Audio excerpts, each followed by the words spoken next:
Art isn't simply a drawing using different colored paint or creating sculptures for enjoyment. There is a much deeper meaning and purpose rooted behind it. Art is described as an expression of our thoughts, emotions, intuitions, and desires, but it is even more personal than that. It's about sharing the way we experience the world, which for many is an extension of personality. Each aspect of the painting represents or symbolizes something we can all interpret in our own ways. The artists are the experts in capturing our interpretations and emotions in ways our words cannot describe, creating art that speaks and resonates with audiences beyond the artist himself. During my visit to the Getty Museum, two art pieces stood out. One, Irises by Vincent van Gogh, an 1889 piece, and Jean Spring by Edward Manet, 1881. Born on March 30th, 1853, Vincent van Gogh was an exceptional Dutch artist. He was considered a post-impressionist as his paintings often included the most intricate brushwork, vibrant colors, and powerful messages of the time. Although he only painted for 10 years, his art became extremely popular after his death in 1890. Vincent van Gogh was said to be a mad genius. Why? This is because in 1888 he fell mentally ill, going through a series of events causing him to act out, cut off his own ear, and eventually be admitted into a mental asylum. He was filled with uncertainty, and oftentimes he was utterly confused and had no idea what he was saying or doing.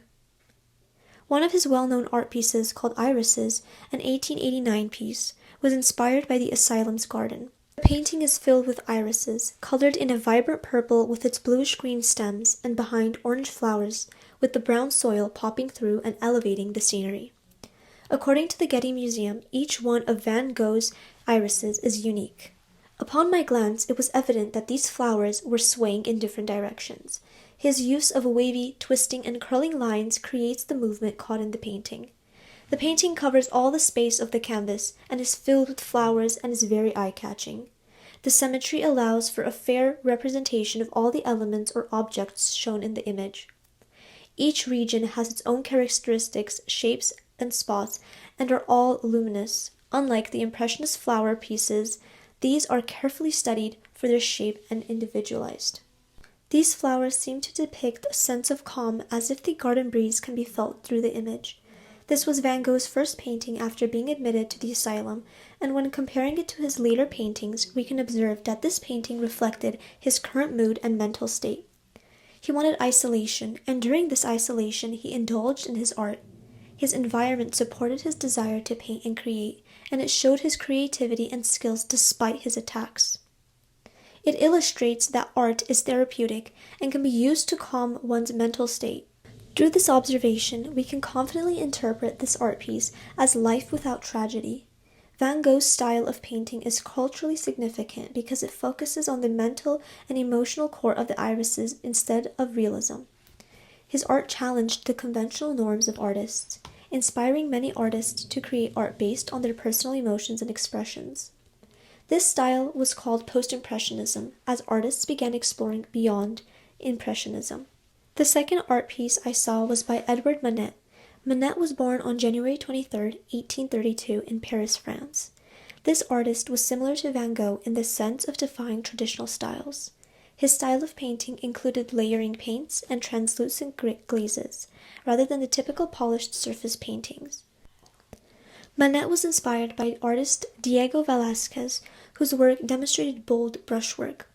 His art was criticized heavily, as his paintings were often naked subjects, which was uncommon at the time. Manet focused on modern subject matter, street scenes, bar life, and backhanded versions of famous art icons, coupled with his unconventional paint handling. One of his well-known paintings, called Jean Spring, an 1881 piece, shows a chic young woman dressed in a floral gown holding a parasol leaning onto her shoulder. Face to the side, she is staring into the distance, as she seems to be deep into thought. The canvas has a wide range of colors, all vibrant. Her white gown with blue floral prints, her yellow gloves matching with the light parasol, and her dark brunette hair peeking from underneath her hat. The background is filled with green plants, as though she strolls through a garden. This art piece is widely known for showing Manet's skillful use of brushwork, thin floral patches to smooth skin on the model, and the more textured brushwork for the background. The rough textures and lines in the background allow the image to replicate movement alongside her pose with the parasol. Manet's model was Janine de Marcy, a Parisian actress posing as the embodiment of spring. This portrait debuted at the last major public exhibition of Manet's life, the Paris Saloon of 1882. His use of bright colors strikes the feeling of a warm spring season, truly evoking these emotions through a painting. According to the Getty Museum, when Manet was creating this portrait, he was well educated and interested in the latest fashion trends and artistic traditions.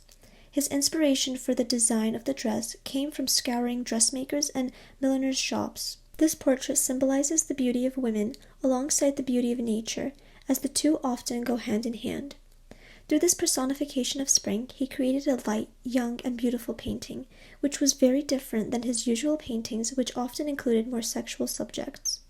Manet was ironically easily able to reflect the beauties of life and nature right before his passing in 1883. Although art is perceived as drawings, images for enjoyment, each piece ever made holds much deeper meanings. They reflect on our emotions, thoughts, and reflection of who we are as people. These two great artists, Vincent van Gogh and Edward Manet, beautifully incorporated their emotions and reflections of life by creating amazing light and vibrant floral paintings. Even though they are different, they both seem to reflect the beauties of life we experience and see daily.